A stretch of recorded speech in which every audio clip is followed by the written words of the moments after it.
Olivia's lips were turning blue. Isabel saw it in the rearview mirror and pressed the gas harder. The speedometer hit 80. Then 85. Her hazards were on. Her horn blaring through red lights. Her left hand stretched back between the seats. Fingers laced through her daughter's. Breathe, baby. Just keep breathing for mama. Olivia didn't answer. She was trying. That was the worst part. Her tiny chest was heaving like it was fighting a war against her own lungs, and she was losing, and she was 8 years old, and she was losing. Isabel ran the last light before Mercy General and screamed into the parking lot. She didn't park. She stopped the car at the entrance, grabbed Olivia, and ran.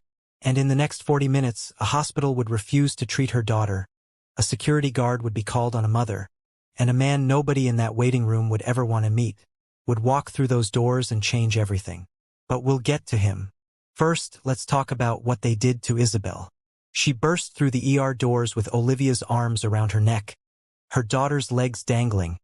That rattling was loud enough that the people in the waiting room turned to look. A woman by the window stood halfway up. An older man put his magazine down. They all saw it. They all heard it. The receptionist behind the desk, blonde, young, eyes already calculating, looked up. "My daughter has severe asthma," Isabel said. She was not screaming. She was precise, clear, every word aimed like a dart. "She can't breathe. Her inhaler is empty. I need someone right now." "Okay." The receptionist reached for a form. "I'll need your insurance information and a valid photo ID." Isabel stared at her. "Did you hear what I just said?" "I did. I need your insurance." "She cannot breathe." "Ma'am, I understand, but we have a process." "She is 8 years old." Isabel's voice cracked on the number. Just slightly. She pulled it back. "Her lips are blue. I don't have time for a process. If you'll just fill out." "I'm not filling out anything." The words came out louder than she intended. Olivia stirred in her arms at the sound of her mother's voice breaking. Isabel pressed her lips to her daughter's forehead immediately. Whispered, "I'm here. I'm here. I'm getting you help." Then she looked back at the receptionist with eyes that had turned to stone. "Please," she said. "Quieter now. Harder. Please. She is dying in my arms." The receptionist looked at the form on her desk. "Is your insurance current?" Isabel's jaw tightened. "I lost my job 3 weeks ago. My coverage lapsed. I will pay every penny out of pocket. I will sign anything. I will give you my car. Just help my daughter." A pause. A long, horrible pause. "I'm going to need to get a supervisor to authorize." "Then get them." The waiting room went silent. And then a door opened somewhere behind the desk and a man in a security uniform appeared, and he walked past the row of sick people, past the elderly man, past the woman with the crying baby, past the teenager with the broken arm in a makeshift sling. He walked straight to Isabel. "Ma'am," he said, "you need to calm down. If you are new here, stop what you are doing and hit that subscribe button right now.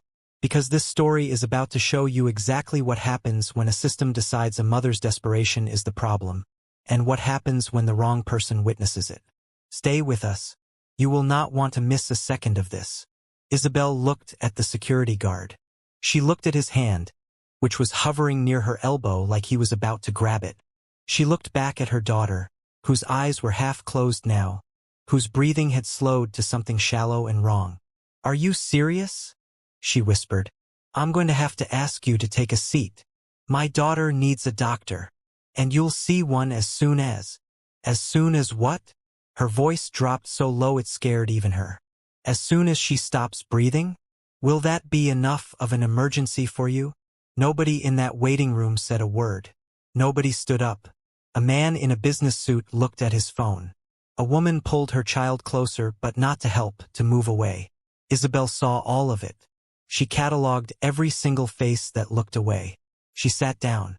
Not because the guard told her to, but because her legs were shaking and Olivia needed to be held still, and the only thing she could control right now was making sure her daughter felt safe even while everything around them was on fire.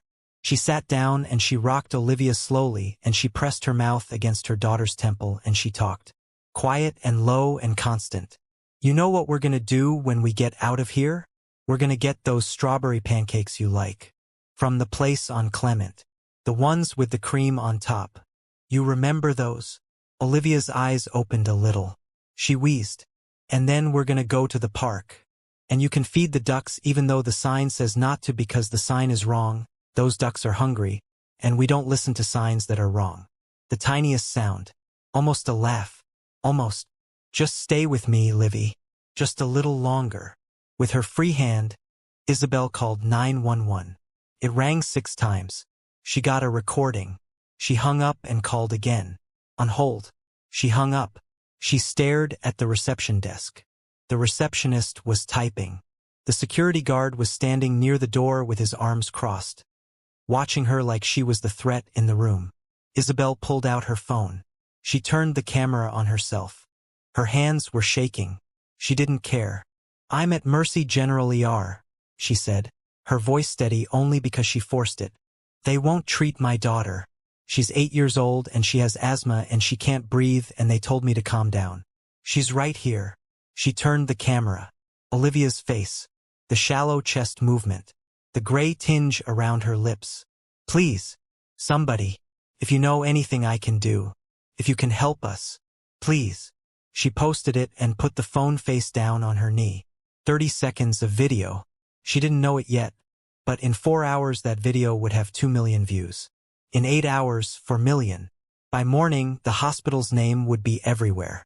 But right now, none of that mattered. Right now, Olivia's eyes were closing again. Livy. Hey. Look at me. Mama. The word was barely air. I know, baby. I know it hurts.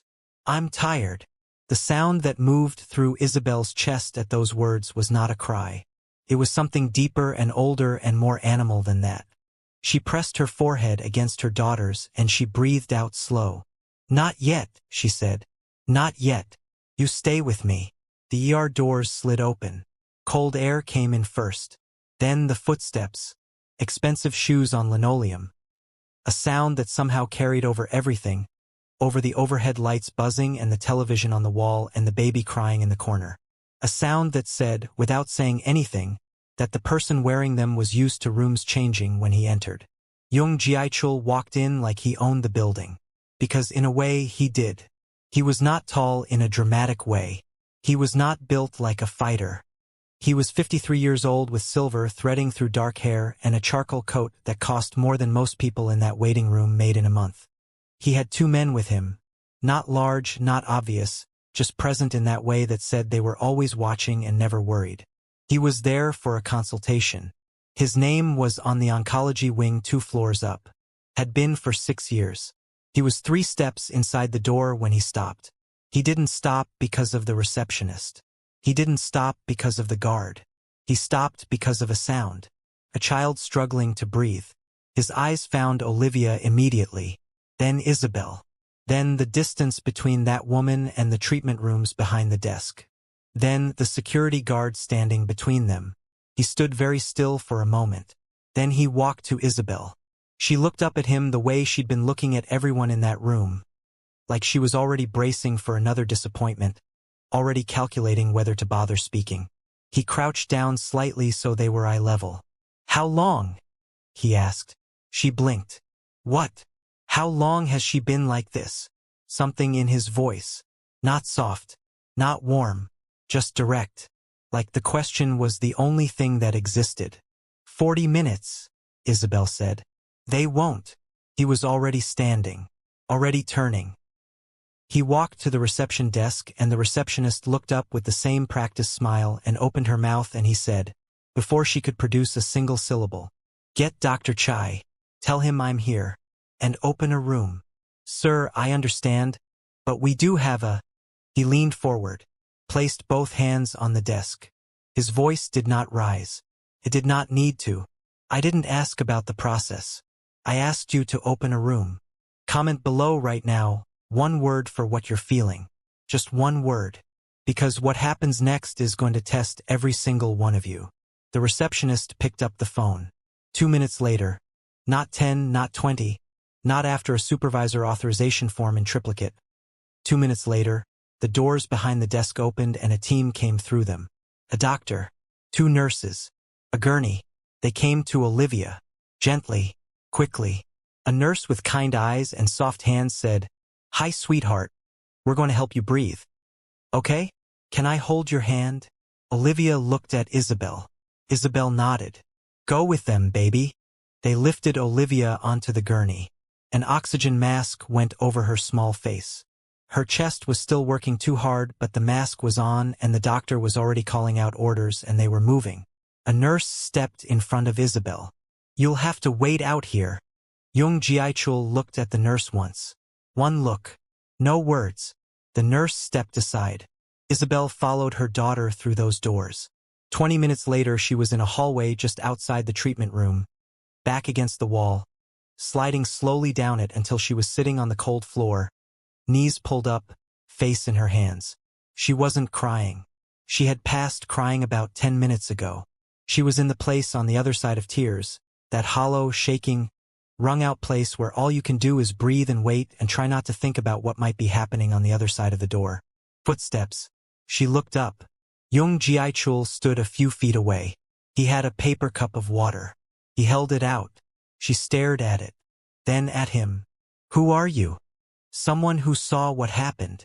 "That's not what I asked." He sat down against the wall beside her. Not close. Not performing comfort. Just present.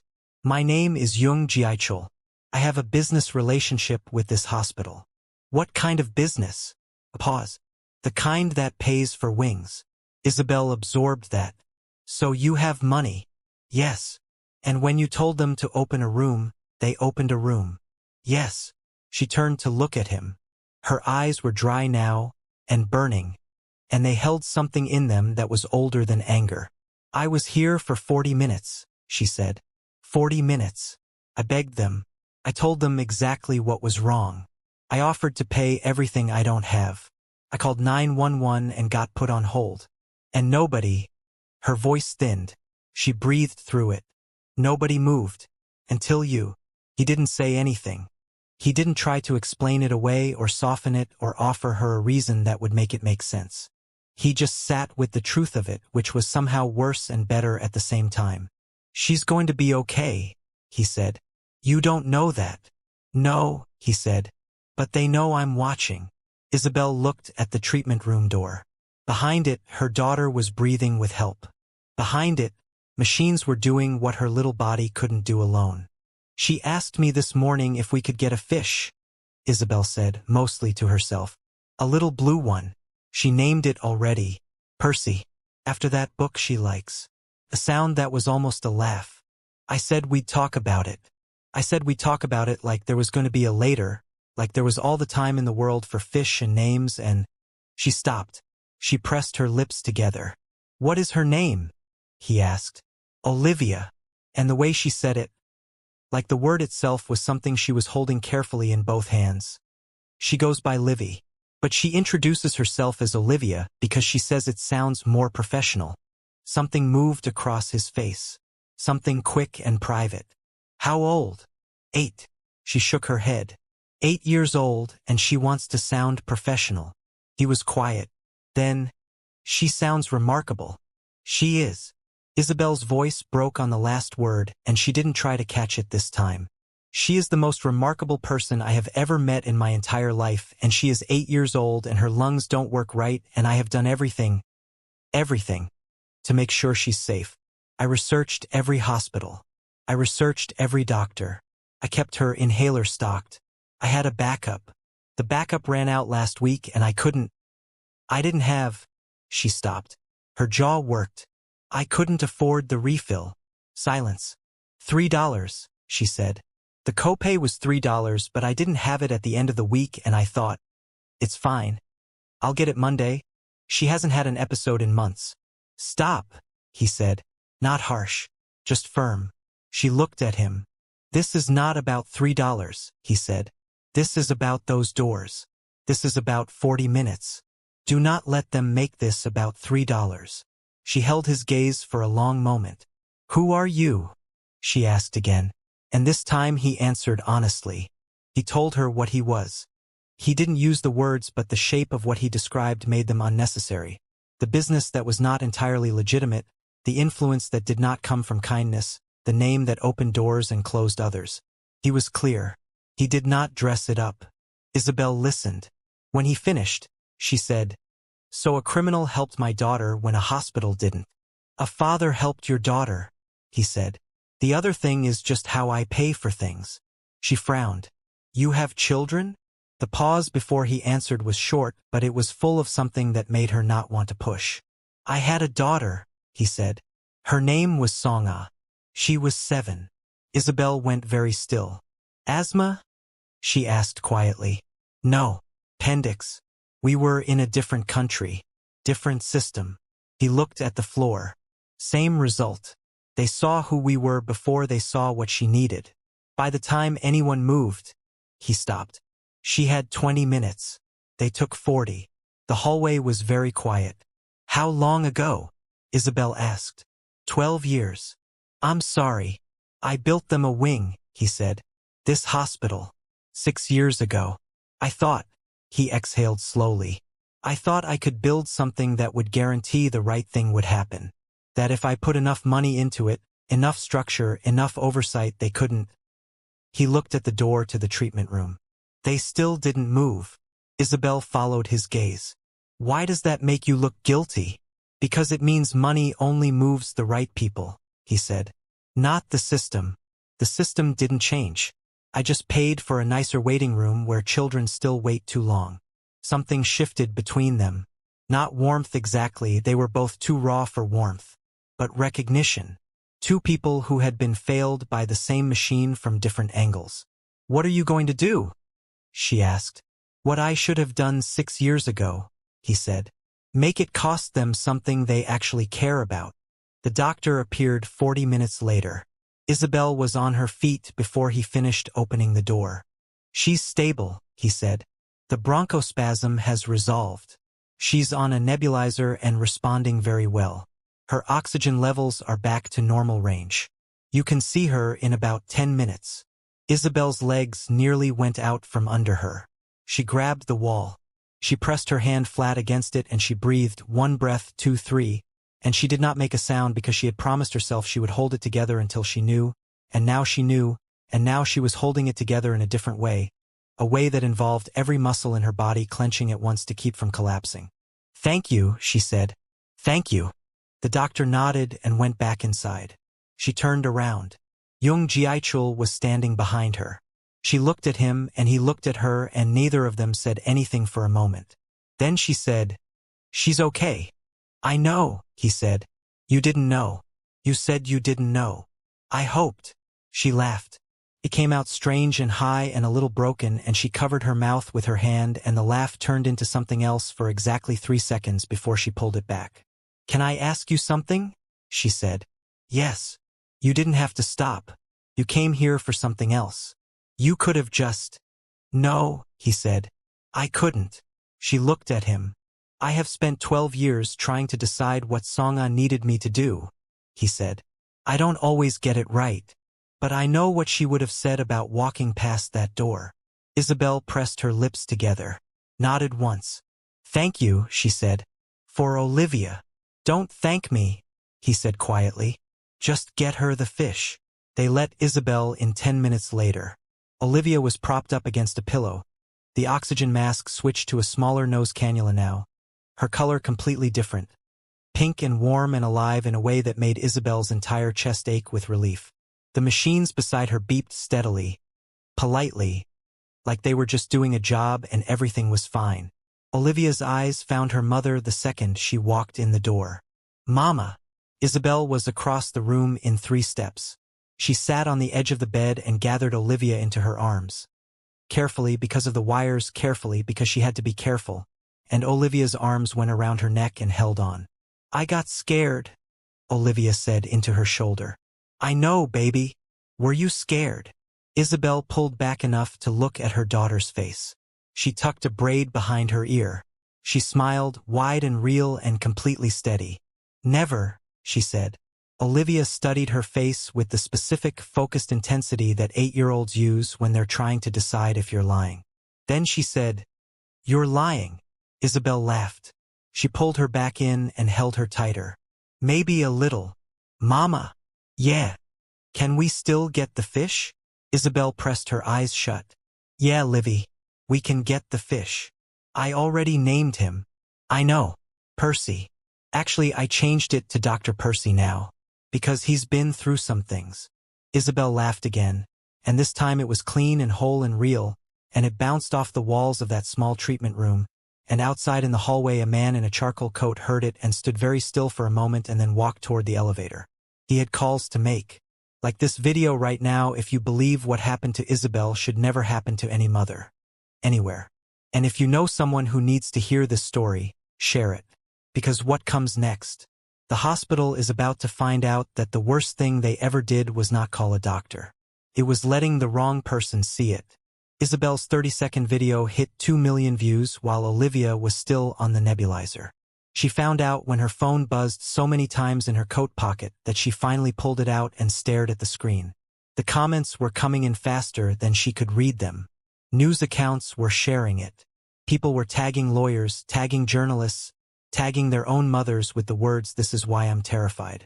The hospital's PR department called her cell phone at 11 p.m. She let it ring. They called again at 11:14. She turned her phone face down and watched Olivia sleep. Jung Ji-chul's calls happened in an order that would only make sense if you understood how he thought. First, he called his lawyer. A woman named Park Soo-yeon who had handled every complicated thing he'd ever needed handled, and who answered on the first ring no matter the hour because that was the arrangement. "I need you to retain representation for a woman named Isabel Johnson," he said. "She was at Mercy General tonight. Her daughter." "I saw the video," Park Soo-yeon said. He paused. "Already, Mr. Jung. It's everywhere."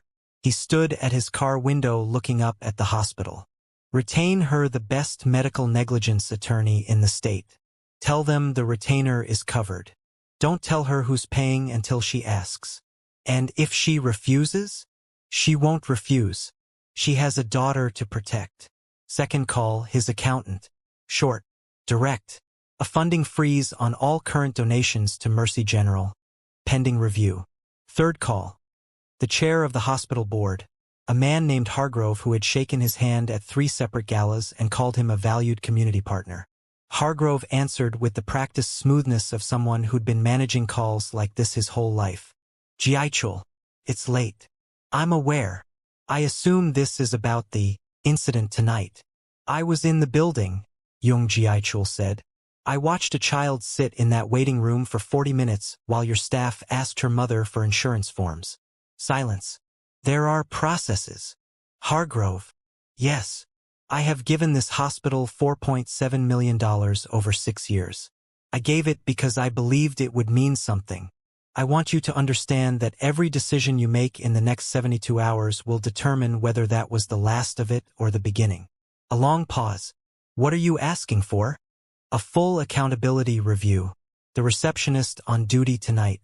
The security guard. A policy restructuring for uninsured patients presenting emergency symptoms. And a meeting with Ms. Johnson, a real one. Not a PR performance. A real one. That's. I'm not finished." His voice was even. "I also want you to pull the internal complaint files for that receptionist. Because Park Soo-yeon already requested them through Discovery. Which means your legal team already knows what's in them. Which means you already know this is not the first time." The silence on the other end was a different kind now. Heavier. "Get ahead of it," Jung Ji-chul said. "Or I will." He hung up. Then he sat in his car for a long moment. He opened his wallet. Inside, behind the cards and the folded receipts, was a photograph. Small. Worn at the corners from years of handling. A little girl in a yellow dress, squinting against summer sunlight, laughing at something off camera. Songa. Age 7. The last good day before everything went wrong. He looked at her for a moment. Then he closed the wallet and drove. By morning, the story had moved from social media to every major news outlet. Isabel's face was on television. Olivia's face, from Isabel's video, the small labored breaths visible even through a phone camera, was the image everyone used because it was impossible to look at without feeling it somewhere in your sternum. The hospital released a statement expressing deep regret and announcing an internal review. Isabel's phone had 47 missed calls. She sat in Olivia's hospital room eating terrible cafeteria eggs and reading the comments on her video out loud to her daughter. This one says, "Queen behavior from that little girl staying strong. Is that you?" Olivia considered this seriously. "Probably." This one says the hospital should be shut down. "What do you think, Mama?" "I think they should do better. That's not the same as shutting down." "No," Isabel said. "It's harder." A knock at the door. A hospital administrator, 50s, suit, the careful posture of someone who had been briefed by legal before walking in. Isabel put her fork down. "Ms. Johnson," he said. "The board would like to offer."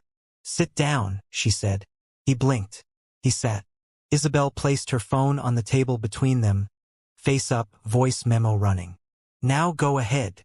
What they offered was, in the words of Park Soo-yeon, who had appeared that morning in a sharp blazer and with a leather folder that looked like it contained someone's entire future, a starting point, not a settlement. What Isabel said, in her own words, during a press conference outside the hospital 2 days later, was this. Olivia stood beside her, both hands wrapped around her mother's arm, wearing a purple coat and light-up sneakers, and looking extremely well for someone who had been through a significant medical ordeal. She waved at the cameras the way people wave at cameras when they have been told to look natural and have decided that enthusiastic waving is natural. Isabel looked into every lens and spoke without notes. "My daughter almost died in a waiting room," she said. "Not in a war zone. Not in an under-resourced clinic in the middle of nowhere. In a first-world hospital emergency room, 40 feet from a treatment room, while a grown man stood closer to me than to my child. Because I was loud. Because I was scared. Because I was a black woman whose insurance had lapsed, and apparently that combination of things was enough to make my daughter's blue lips less urgent than their intake process." She paused. "I want every mother watching this, every parent, every person who has ever sat in a waiting room and felt invisible, to understand something. Your anger is not the problem. Your fear is not the problem. A system that looks at a child struggling to breathe and calculates paperwork first is the problem. And when that system gets comfortable, when it gets practiced and confident and bureaucratically dressed up, it will do this again. And again. Until it costs them something real." A reporter called out, "Can you speak to reports that a private donor is withdrawing significant funding from the hospital?" Isabel's expression didn't change. "I'll let him speak to that himself. Do you know who was responsible for the response to your situation that night?" "I know who helped us," she said. "I'm going to focus on that." She took Olivia's hand. "We're going to be okay," she said. Not to the cameras. To her daughter. "You know that, right?" Olivia looked up at her. "I know, Mama." She thought about it. "Can we get Dr. Percy now?" A laugh rippled through the crowd of journalists. Isabel looked at her daughter. This small, serious, extraordinary person who named fish after professional titles and asked logical questions about blue fish during medical emergencies, and felt something settle in her chest. Something that had been wound tight for so long she'd forgotten what it felt like loose. "Yeah, Livy," she said, squeezing her hand. "Let's go get Dr. Percy." The internal complaint files on the receptionist showed what Isabel's lawyer already suspected. 2 prior incidents. Both documented. Both buried by the same supervisor who had signed off on the security call the night Olivia couldn't breathe. Both involving black patients presenting urgent symptoms who were asked to wait. The receptionist resigned before the review concluded. The supervisor was terminated. The hospital implemented a new emergency triage protocol that removed insurance verification as a gatekeeping step for pediatric patients presenting respiratory symptoms. It was not a complete reform. Park Soo-yeon said so plainly in her statement. It was a beginning. Isabel's civil case was settled 8 months later. The amount was not disclosed. What was disclosed, because Isabel insisted, was the policy restructuring, the staff retraining, and a community oversight board that would include patient advocates from the neighborhoods the hospital was supposed to serve. She went back to work. A different job, better hours, better benefits, better coverage. She found a good pediatric pulmonologist for Olivia, one who sat on the floor during appointments so he could be eye level with his patients, and who always had stickers that Olivia said were juvenile but acceptable. Dr. Percy, the fish, small and blue and aggressively healthy, lived on Olivia's windowsill and ate his meals at 7 a.m. and 7 p.m. because Olivia had researched optimal fish feeding schedules and was not interested in being casual about it. Subscribe to this channel if you believe stories like Isabel's need to be told, and told loudly, until the people who need to hear them can't look away. Hit that bell so you never miss what we put out next. Because we are just getting started. Jung Ji-chul's withdrawal from the hospital's funding program made the news. He declined to do interviews. He released a single statement through Park Soo-yeon's office. I donated to Mercy General because I believed that investment would save lives. On one night, it did not. I am redirecting my commitment to institutions that demonstrate in practice, not in policy documents, that every patient who walks through their doors will be treated as a life worth saving immediately. My expectation is not gratitude. My expectation is that next time they move. He didn't watch the press conference live. He was in a meeting, but that evening alone he pulled up the clip, watched Olivia wave at the cameras, watched Isabel squeeze her daughter's hand and say something that made the journalists laugh. He watched it twice. Then he opened his wallet, looked at the photograph. I saw her, he said quietly to the small, sun-bright face in the yellow dress. She's going to be okay. He closed the wallet, put it back in his pocket, and went home. 3 weeks after the press conference, Isabel got a card in the mail. No return address. Korean postage. Inside, in careful handwriting, for Olivia. Tell her Song-ah says hello. Folded inside the card was a small drawing, a fish, blue, wearing a tiny graduation cap. Labeled, in the same careful hand, Dr. Percy, Ph.D. Isabel stood in her kitchen holding that drawing for a long time. Then she walked to Olivia's room and knocked. Livy. Yeah.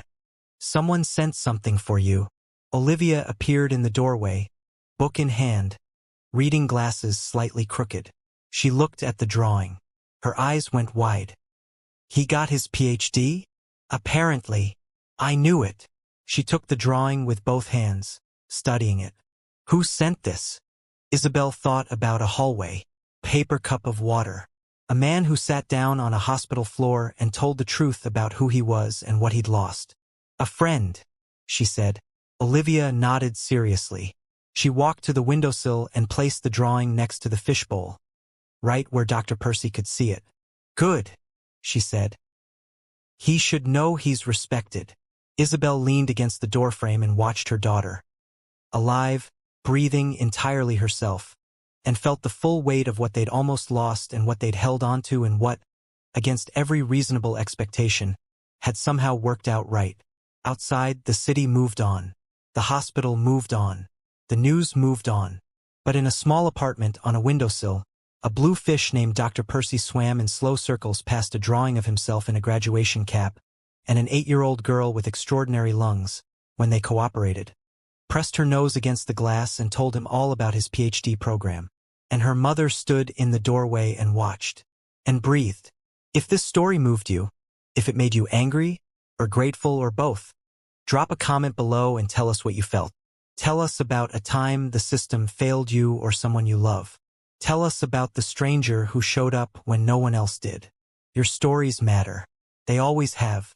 Share this video, not for the numbers, for Isabel, for Olivia, for every mother who has ever been told to calm down while her child needed help, and for Song-ah, who never got her 40 minutes back, but whose father made sure someone else's daughter did. We'll see you in the next one.